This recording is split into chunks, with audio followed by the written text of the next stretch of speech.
a third-party fact check. Twitter went beyond that, blocking all users, including the House Judiciary Committee, from sharing the article on feeds and through direct messages. Twitter even locked the New York Post account entirely, claiming the story included hacked materials and was potentially harmful. It is worth noting that both Twitter and Facebook's aversion to hacked materials has not always been so stringent. For example, when the president's tax returns were illegally leaked, neither company acted to restrict access to that information. Similarly, the now discredited Steele dossier was widely shared without fact-checking or disclaimers. This apparent double standard would be appalling under normal circumstances, but the fact that selective censorship is occurring in the midst of the 2020 election cycle dramatically amplifies the power wielded by Facebook and Twitter. Google recently generated its own controversy when it was revealed that the company threatened to cut off several conservative websites, including The Federalist, from their ad platform. Make no mistake, for sites that rely heavily on advertising revenue for their bottom line, being blocked from Google's services or demonetized can be a death sentence. According to Google, the offense of these websites was hosting user-submitted comment sections that included objectionable content. But Google's own platform, YouTube, hosts user-submitted comment sections for every video uploaded. It seems that Google is far more zealous in policing conservative sites than its own YouTube platform for the same types of offensive and outrageous language. It is ironic that when the subject is net neutrality, technology companies, including Facebook, Google, and Twitter, have warned about the grave threat of blocking or throttling the flow of information on the internet. Meanwhile, these same companies are actively blocking and throttling the distribution of content on their own platforms and are using protections under Section 30 to do it. Is it any surprise that voices on the right are complaining about hypocrisy, or even worse, anti-democratic election interference? These recent incidents are only the latest in a long trail of censorship and suppression of conservative voices on the internet. Reasonable observers are left to wonder whether big tech firms are obstructing the flow of information to benefit one political ideology or agenda. My concern is that these platforms have become powerful arbiters of what is true and what content users can access. The American public gets little insight into the decision-making process when content is moderated, and users have little recourse when they are censored or restricted. I hope we can all agree that the issues the committee will discuss today are ripe for thorough examination and action. I have introduced legislation to clarify the intent of Section 230's liability protections and increase the accountability of companies who engage in content moderation.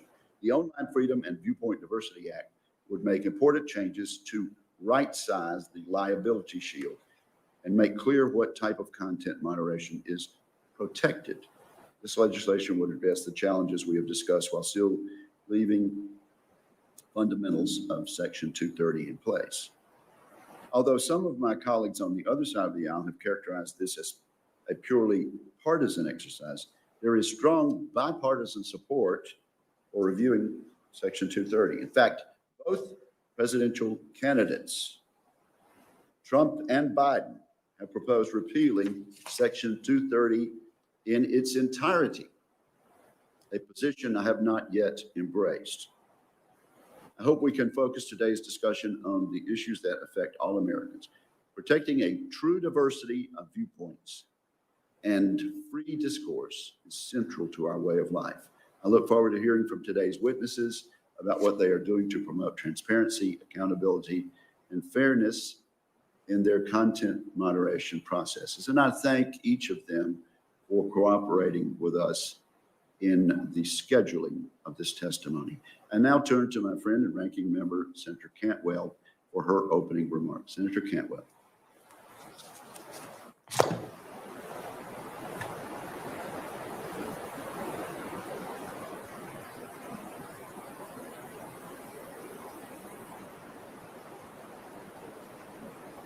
The beautiful state of Washington, in my Senate office here in Washington, D.C.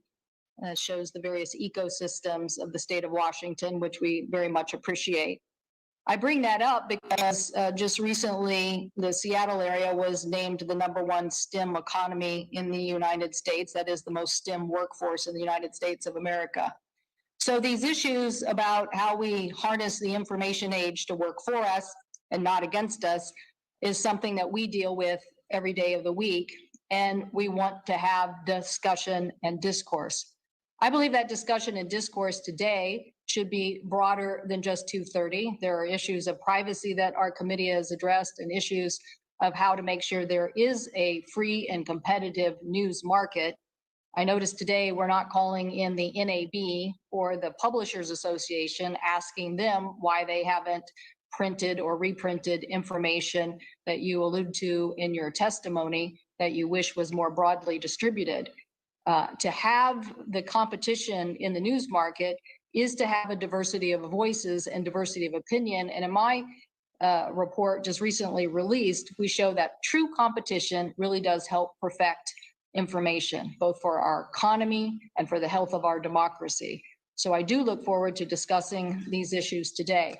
What I do not want today's hearing to be is a chilling effect on the very important aspects of making sure that hate speech or misinformation related to health and public safety are allowed to remain on the internet.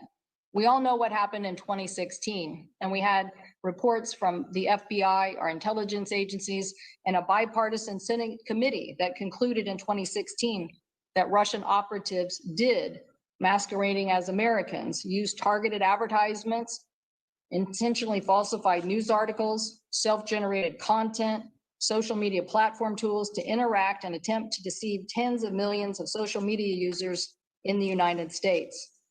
Director of National Intelligence, Republican former Senator Dan Coates said, quote, in July 2018, "The warning lights are blinking red, that the digital infrastructure that serves our country is literally under attack." So I take this issue very seriously and have had for many years. That is making sure, as the Mueller, Special Counsel Mueller indicated, 12 Russian intelligence officers hacked the DNC and various information detailing phishing attacks into our state election boards, online personas, and stealing documents. So when we had a subcommittee hearing and former Bush Homeland Security Director Michael Chertoff testified, I asked him point blank, because there were some of our colleagues who were saying, you know what, everybody does election interference. So I asked him if election interference was something that we did or should be encouraging. He responded that he agreed, quote, "Interfering with infrastructure or elections is completely off limits and unacceptable." That is why I believe that we should be working aggressively internationally to sanction anybody that interferes in our elections. So I hope today that we will get a report from the witnesses on exactly what they have been doing to clamp down on election interference. I hope that they will tell us what kind of hate speech and misinformation that they have taken off the books.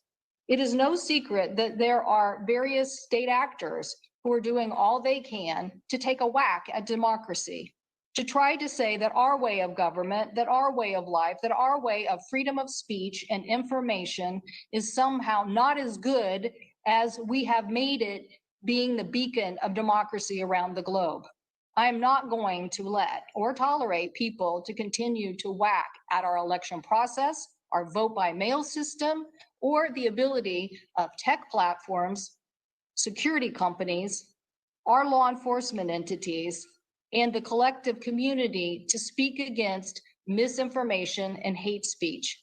We have to show that the United States of America stands behind our principles and that our principles do also transfer to the responsibility of communication online. As my colleagues will note, we've all been through this in the past. That is why you, Mr. Chairman, and I, and Senators Rosen and Thune sponsored the HACT Act, that is to help increase the security and cybersecurity of our nation and create a workforce that can fight against that. That is why I joined with Van Hollen and Rubio on the Deter Act, especially in establishing sanctions against Russian election interference, and to continue to make sure that we build the infrastructure of tomorrow. So I know that some people think that these issues are out of sight and out of mind. I guarantee you they're not. There are actors who have been at this for a long time. They wanted to destabilize Eastern Europe, and we became the second act when they tried to destabilize our democracy here by sowing disinformation. I want to show them that we in the United States do have fair elections. We do have a fair process. We are going to be that beacon of democracy.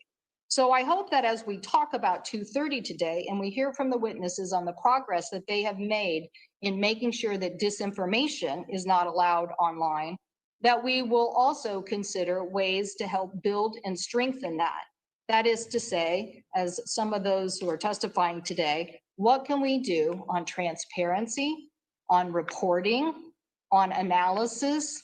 And yes, I think you're going to hear a lot about algorithms today, and the kind of oversight that we all want to make sure that we can continue to have a diversity of voices in the United States of America, both online and offline. I do want to say, though, Mr. Chairman, I am concerned about the vertical nature of news and information. Today, I expect to ask the witnesses about the fact that I believe they create a choke point for local news. The local news media have lost 70% of their revenue over the last decade, and we have lost thousands of journalistic jobs that are important. It was even amazing to me that the sequence of events yesterday had me being interviewed by someone at a newspaper who was funded by a joint group of the Knight Foundation and probably Facebook funds to interview me about the fact that the news media and broadcast has fallen on such a decline because of loss of revenue as they've made the transition to the digital age. Somehow we have to come together to show that the diversity of voices that local news represent need to be dealt with fairly when it comes to the advertising market, and that too much control in the advertising market puts a foot on their ability to continue to move forward and grow in the digital age. Just as other forms of media have made the transition, and yes, still making the transition, we want to have a very healthy and dynamic news media across the United States of America. So I plan to ask the witnesses today about that. I wish we had time to go into depth on privacy and privacy issues, but Mr. Chairman, you know, and so does Senator Thune and other colleagues of the committee on my side, how important it is that we protect American consumers on privacy issues. That we're not done with this work, that there is much to do to bring consensus in the United States on this important issue. And I hope that as we do have time or in the follow-up to these questions, that we can ask the witnesses about that today. But make no mistake, gentlemen, thank you for joining us. But this is probably one of many conversations that we will have about all of these issues. But again, let's harness the information age as you are doing, but let's also make sure that consumers are fairly treated and that we are making it work for all of us to guarantee our privacy, our diversity of voices, and upholding our democratic principles, and the fact that we, the United States of America, stand for freedom of information and freedom of the press. Thank you. Thank you, Senator Cantwell, and certainly you're correct that this will not be the last hearing with regard to this subject matter, and I also appreciate you mentioning your concerns, which I share, about local journalism. At this point, we are about to receive testimony from our witnesses.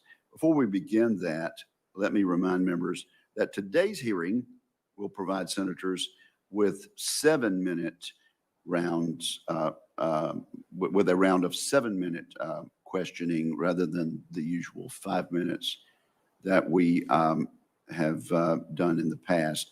At 7 minutes, the gavel will, let's say at a few seconds after 7 minutes, the gavel will go down. Even so, this hearing could last some 3 hours and 42 minutes at that rate. So this will be an extensive and lengthy hearing. Members are advised that we will adhere closely to that 7-minute limit. And also, shortly before noon, at the request of one of our witnesses, we will take a short 10-minute break. With that, we welcome our panel of witnesses, thank them for their testimony, and ask them to give their opening statements, summarizing them in some 5 minutes. The entire statement will be added at this point in the record, and we will begin with Mr. Jack Dorsey of Twitter. Sir, are you here? Do you hear us? And do we have contact with you? Yes, can you hear me? Yes, yes. So thank you for being with us, and you are now recognized for 5 minutes, sir. Okay, thank you, members of the Commerce Committee, for the opportunity to speak with the American people about Twitter and Section 230. My remarks will be brief so we can get to questions. Section 230 is the most important law protecting internet speech, and removing Section 230 will remove speech from the internet. Section 230 gave internet services 2 important tools. The first provides immunity from liability for users' content. The second provides good Samaritan protections for content moderation and removal, even of constitutionally protected speech, as long as it's done in good faith. That concept of good faith is what's being challenged by many of you today. Some of you don't trust we're acting in good faith. That's the problem I want to focus on solving. How do services like Twitter earn your trust? How do we ensure more choice in the market if we don't? There are 3 solutions we'd like to propose to address the concerns raised, all focused on services that decide to moderate or remove content. They could be expansions to Section 230, new legislative frameworks, or a commitment to industry-wide self-regulation best practices. The first is requiring a services moderation process to be published. How are cases reported and reviewed? How are decisions made? What tools are used to enforce? Publishing answers to questions like these will make our process more robust and accountable to the people we serve. The second is requiring a straightforward process to appeal decisions made by humans or by algorithms. This ensures people can let us know when we don't get it right, so that we can fix any mistakes and make our processes better in the future. And finally, much of the content people see today is determined by algorithms, with very little visibility into how they choose what they show. We took a first step in making this more transparent by building a button to turn off our home timeline algorithms. It's a good start, but we're inspired by the market approach suggested by Dr. Stephen Wolfram before this committee in June 2019.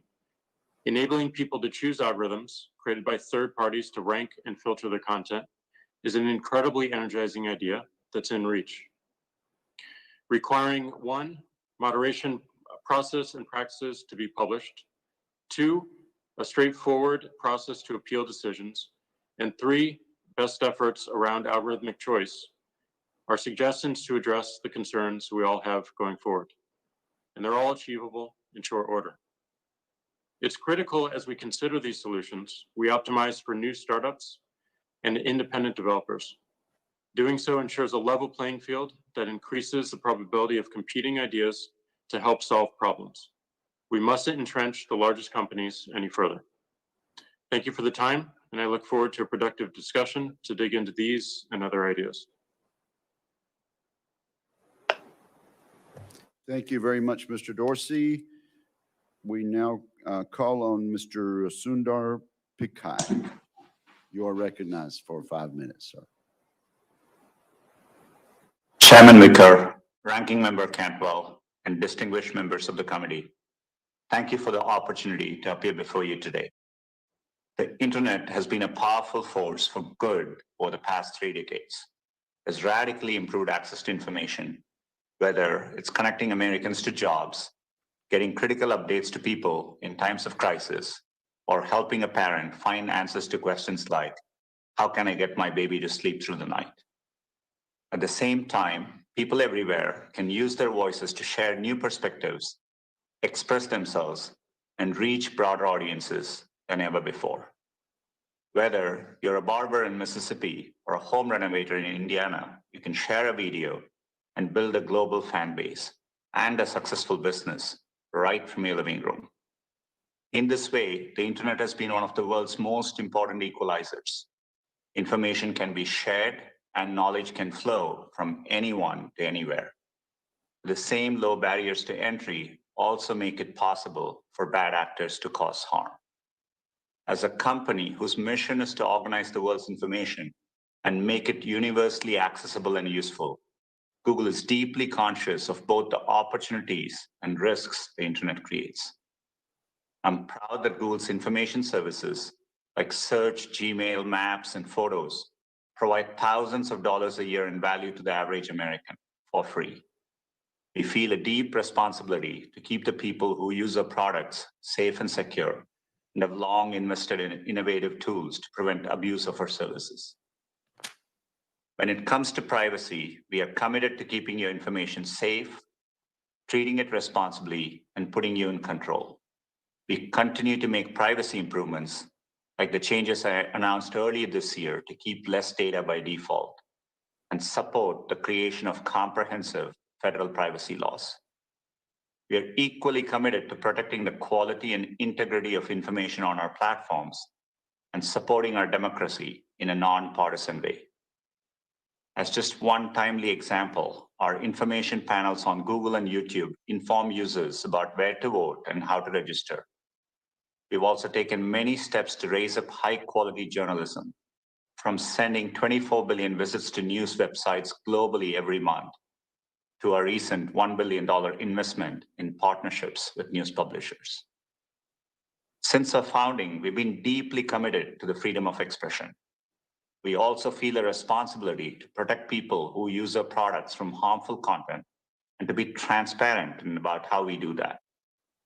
That's why we set and publicly disclose clear guidelines for our products and platforms, which we enforce impartially. We recognize that people come to our services with a broad spectrum of perspectives, and we are dedicated to building products that are helpful to users of all backgrounds and viewpoints. Let me be clear, we approach our work without political bias, full stop. To do otherwise would be contrary to both our business interests and our mission, which compels us to make information accessible to every type of person, no matter where they live or what they believe. Of course, our ability to provide access to a wide range of information is only possible because of existing legal frameworks like Section 230.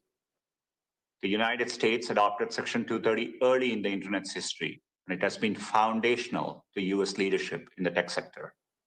It protects the freedom to create and share content while supporting the ability of platforms and services of all sizes to responsibly address harmful content.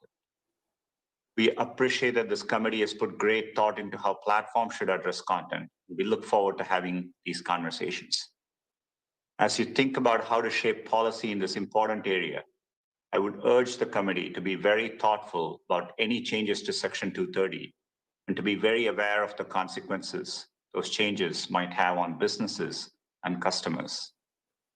At the end of the day, we all share the same goal: free access to information for everyone and responsible protections for people and their data. We support legal frameworks that achieve these goals. I look forward to engaging with you today about these important issues and answering your questions. Thank you.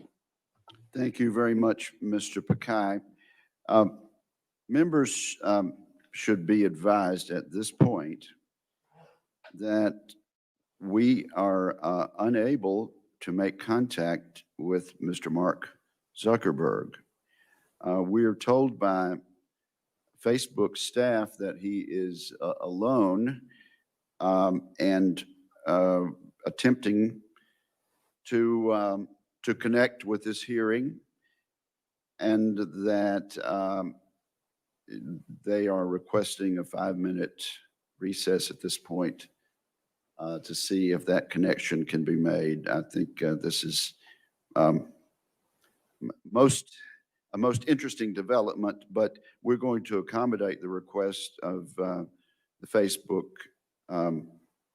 employees and see if within 5 minutes we can make contact and proceed. So at this point, declare a 5-minute recess.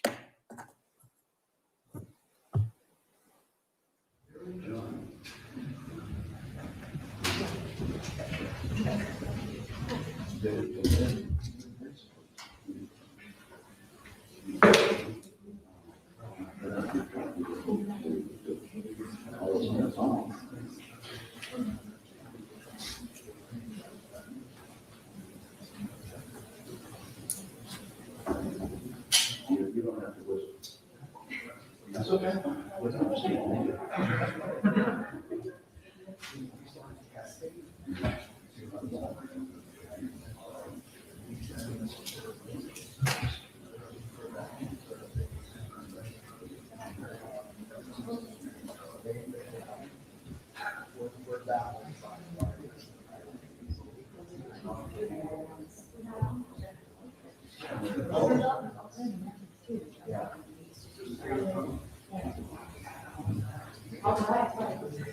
What'd she say?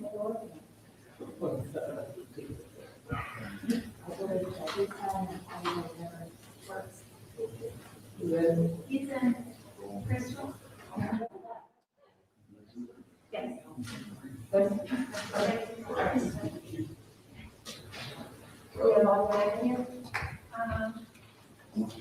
It looks like just fine.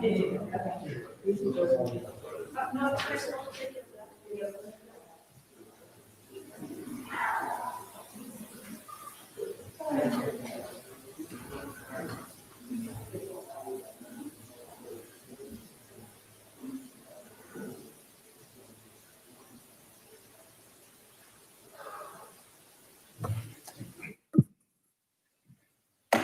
Call the hearing back into order, and we're told that in less than 5 minutes, we have success. So, Mr. Zuckerberg, I'm told that we have both video and audio connection. Are you there, sir? Yes, I am. Can you hear me? Can hear you fine, and you're now recognized for 5 minutes to summarize your testimony. Welcome. All right. Thank you, Chairman. I was able to hear the other opening statements. I was just having a hard time connecting myself. All right. So I know the feeling, Mr. Zuckerberg.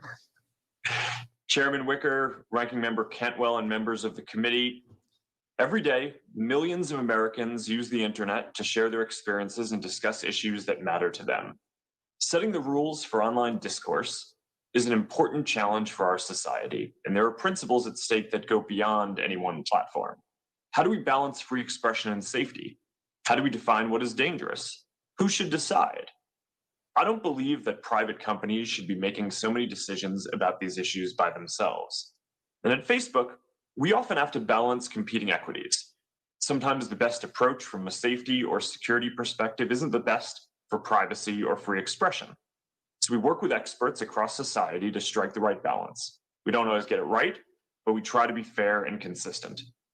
The reality is that people have very different ideas and views about where the lines should be. Democrats often say that we don't remove enough content, and Republicans often say we remove too much. I expect that we'll hear some of those criticisms today. And the fact that both sides criticize us doesn't mean that we're getting this right.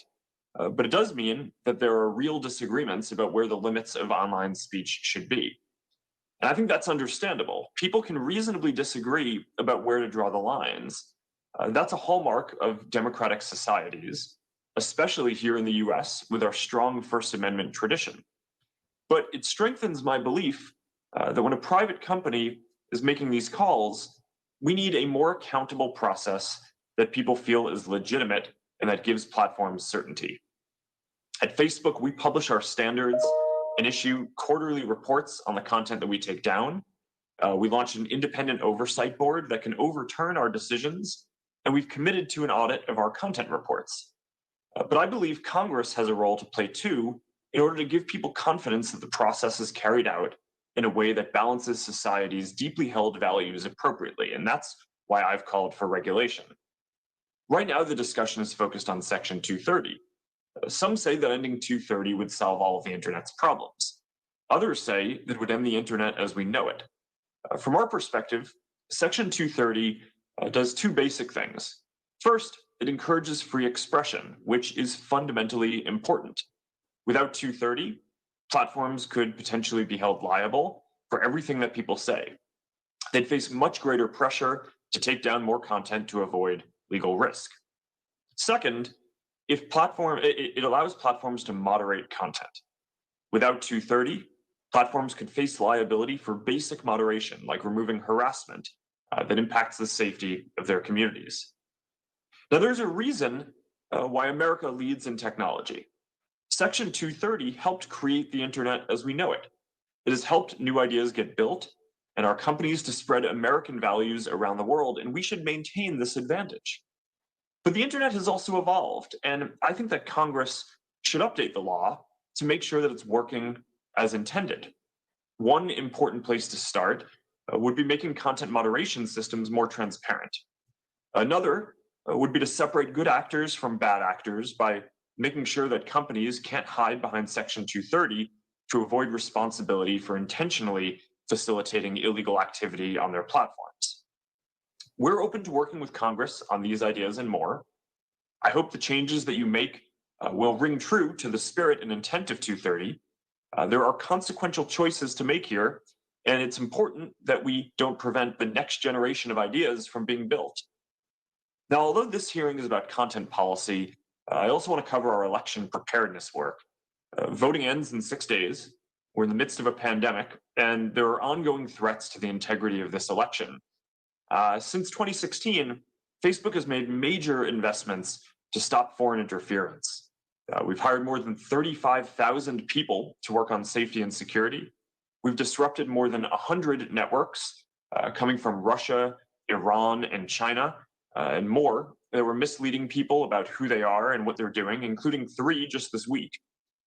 This is an extraordinary election, and we've updated our policies to reflect that. We're showing people reliable information about voting and results, and we've strengthened our ads and misinformation policies. We're also running the largest voting information campaign in US history. We estimate that we've helped more than 4.4 million people register to vote, and 100,000 people volunteer to be poll workers. Candidates on both sides continue to use our platforms to reach voters. And people are rightly focused on the role that technology companies play in our elections. I'm proud of the work that we've done to support our democracy. This is a difficult period, but I believe that America will emerge stronger than ever, and we're focused on doing our part to help. Well, thank you. Thank you very much, Mr. Zuckerberg, and thanks to all of our witnesses. We will now, I think we're supposed to set the clock to 7 minutes, and I see 5 minutes up there, but somehow we'll keep time. So there we are. Okay. Well, thank you all. Let me start then with Mr. Dorsey. Mr. Dorsey, the committee has compiled dozens and dozens of examples of conservative content being censored and suppressed by your platforms over the last 4 years.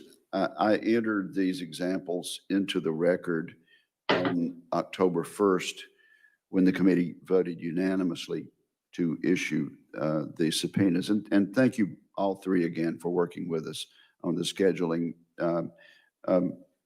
alleviating the necessity for actually exercising the subpoenas.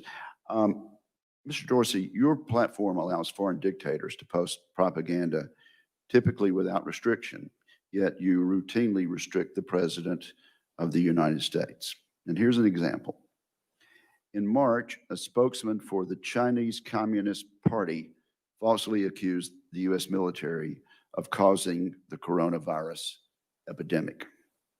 He tweeted, quote, CDC was caught on the spot. When did patient zero begin in the US? How many people are infected?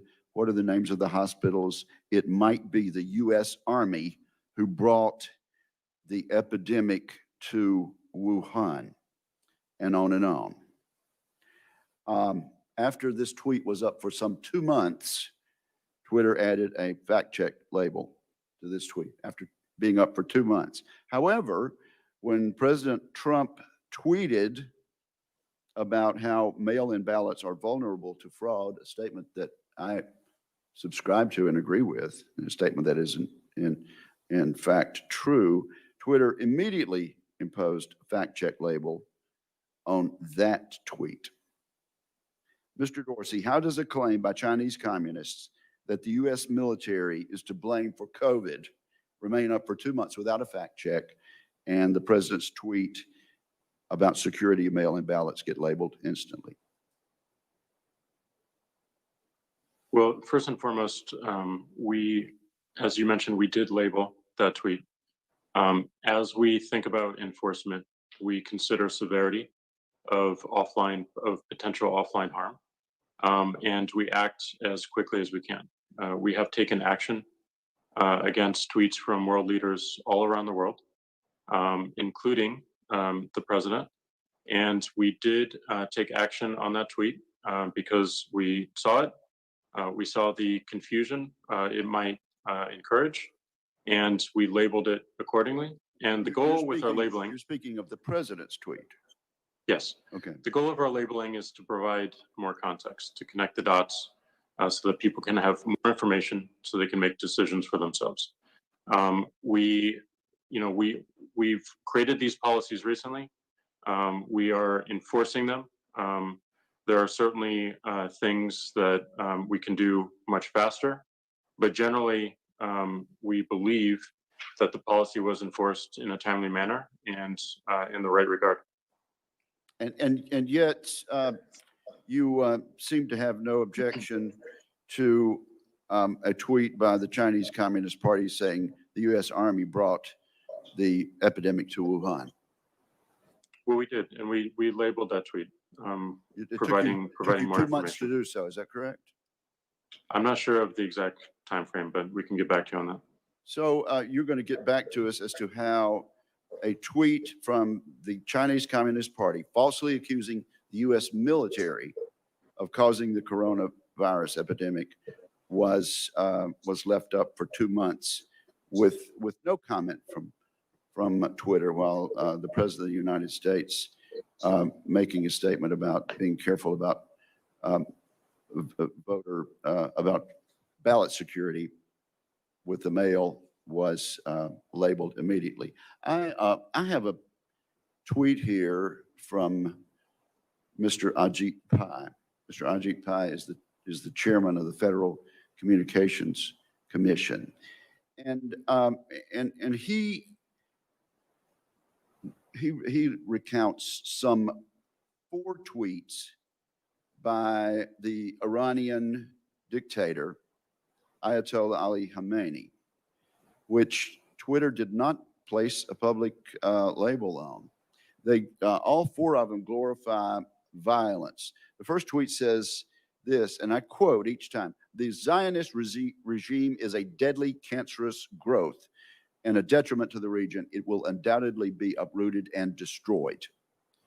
That's the first tweet. The second tweet: "The only remedy until the removal of the Zionist regime is firm armed resistance." Again, left up without comment by Twitter. The third: "The struggle to free Palestine is jihad in the way of God." I quote that in part for the sake of time. And number 4: "We will support and assist any nation or any group anywhere who opposes and fights the Zionist regime." I would simply point out that these tweets are still up, Mr. Dorsey. And how is it that they are acceptable to be there. I'll ask unanimous consent to enter this tweet from Ajit Pai in the record at this point. That'll be done without objection. How, Mr. Dorsey, is that acceptable based on your policies at Twitter? Well, we believe it's important for everyone to hear from global leaders. And we have policies around world leaders. We want to make sure that we are respecting their right to speak and to publish what they need.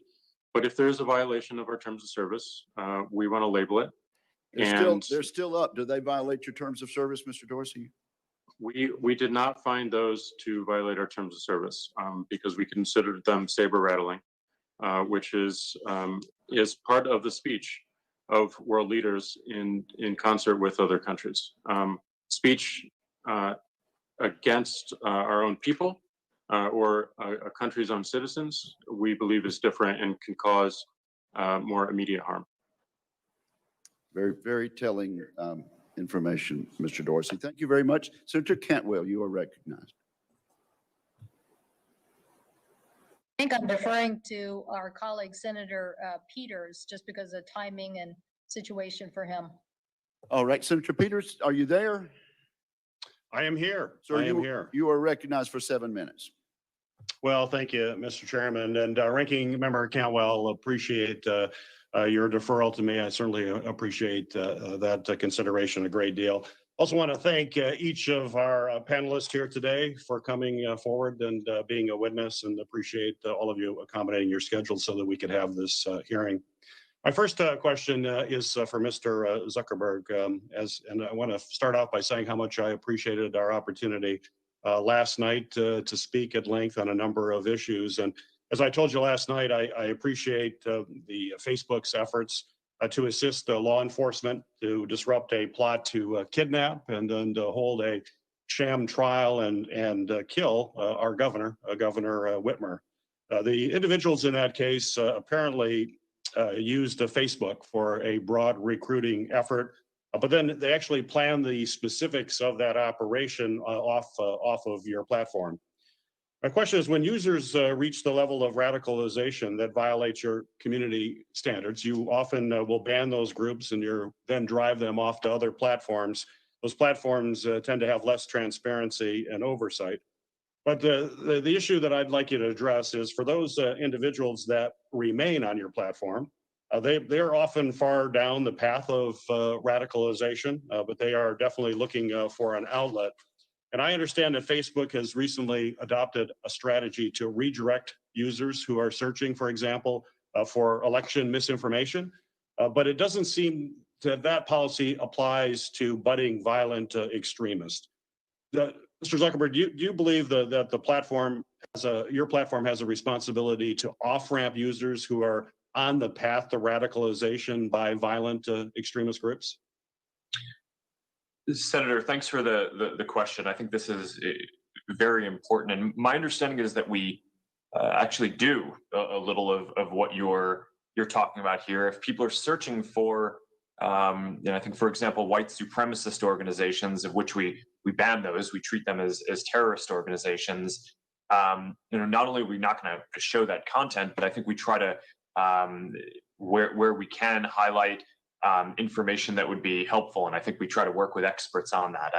I can follow up and get you more information on the scope of those activities and when we invoke that.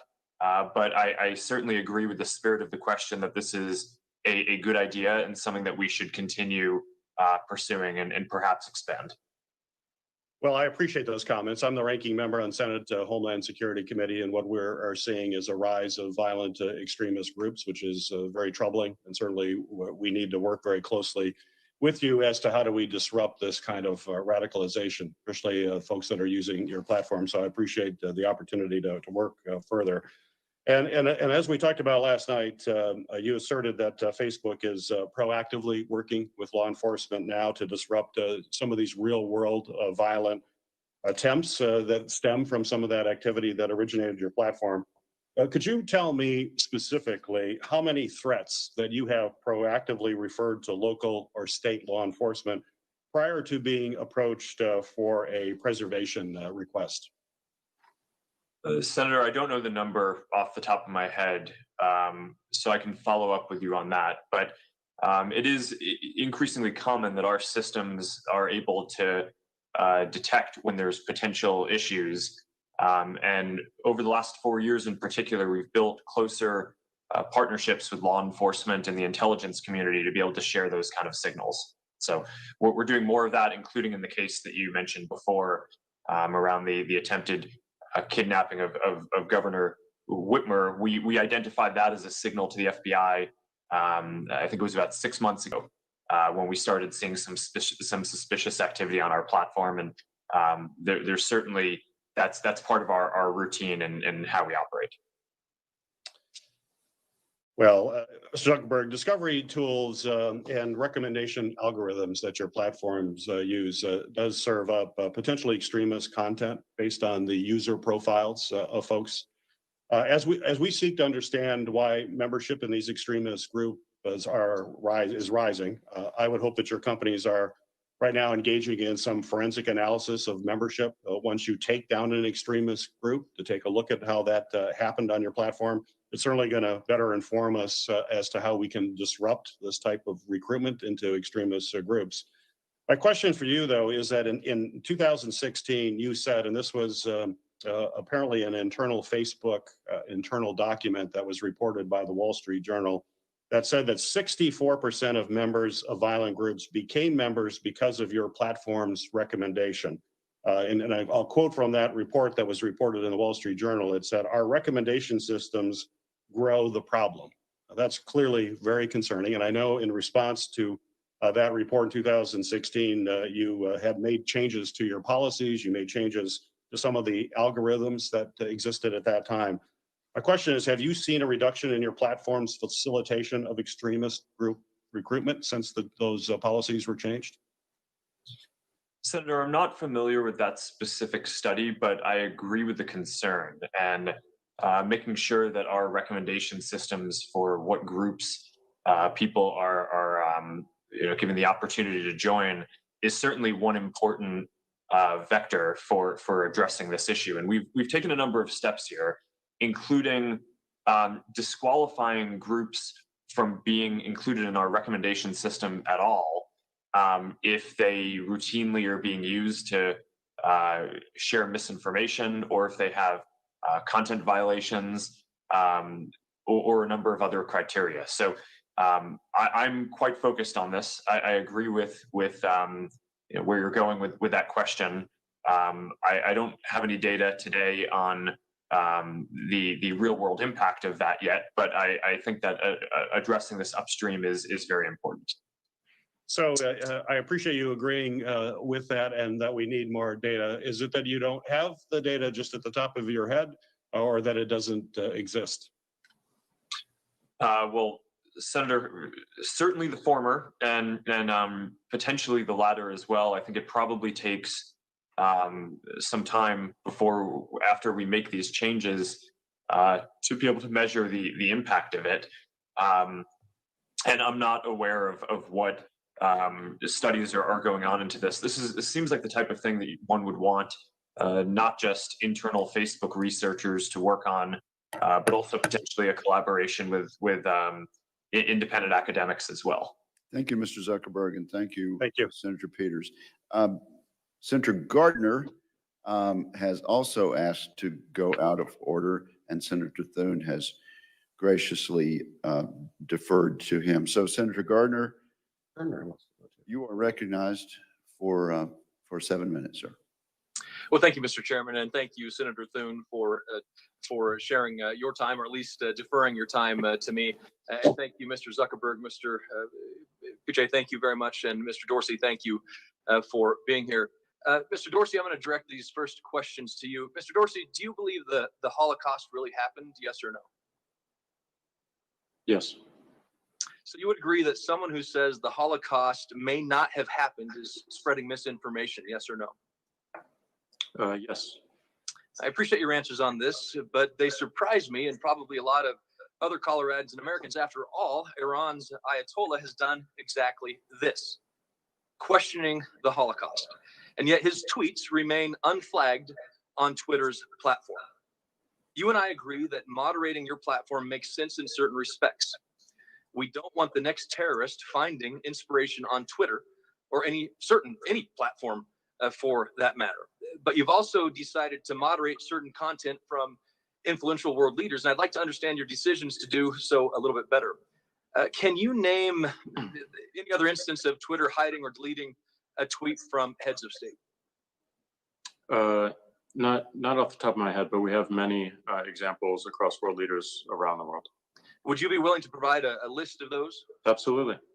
I know we agree content moderation can have certain upsides like combating terrorism, but Twitter has chosen to approach content moderation from the standpoint of combating misinformation as well. So it's strange to me that you've flagged the tweets from the president, but haven't hidden the Ayatollah's tweets on Holocaust denial or calls to wipe Israel off the map. And that you can't recall off the top of your head hidden or deleted tweets from other world leaders. I would appreciate that list. I think it's important that we all hear that. So that brings my next question to the front. Does Twitter maintain a formal list of certain accounts that you actively monitor for misinformation? No, and we don't have a policy against misinformation. We have a policy against misinformation in 3 categories, which are manipulated media, public health, specifically COVID, and civic integrity, election interference, and voter suppression. That is all we have policy on for misleading information. We do not have policy or enforcement for any other types of misleading information that you're mentioning. So somebody denying the murder of millions of people or instigating violence against a country as a head of state is not categorically falling in any of those 3 misinformation or other categories Twitter has? Not misinformation, but we do have other policies around incitement to violence, which may, some of the tweets that you mentioned or the examples that you're mentioning may fall afoul of. But for misleading information, we're focused on those 3 categories only. So somebody who denies the Holocaust has happened is not misinformation? It's misleading information, but we don't have a policy against that type of misleading information. Millions of people died, and that's not a violation of Twitter. It's again, I just don't understand how you can label a president of the United States. Have you ever taken a tweet down from the Ayatollah? I believe we have, but we can get back to you on it. We've certainly labeled tweets, and I believe we have taken one down as well. You know, if you said you do not have a list, is that correct? You do not maintain a list? We don't maintain a list of accounts we watch. We look for reports and issues brought to us, and then we weigh it against our policy and enforce if needed. You look for reports from your employees or from the from the people news? From the people using the service. Right, and then they turn that over to your board of review. Is that correct? Well, so in some cases algorithms take action. In other cases, humans do. In some cases, it's a pairing of the 2. There are numerous examples of blue check marks that are spreading false information that aren't flagged. So Twitter must have some kind of list of priority accounts that it maintains. You have the blue check mark list. How do you decide when to flag a tweet? You got into that a little bit. Is there a formal threshold of retweets or likes that must be met before a tweet is flagged? No. Twitter can't claim that.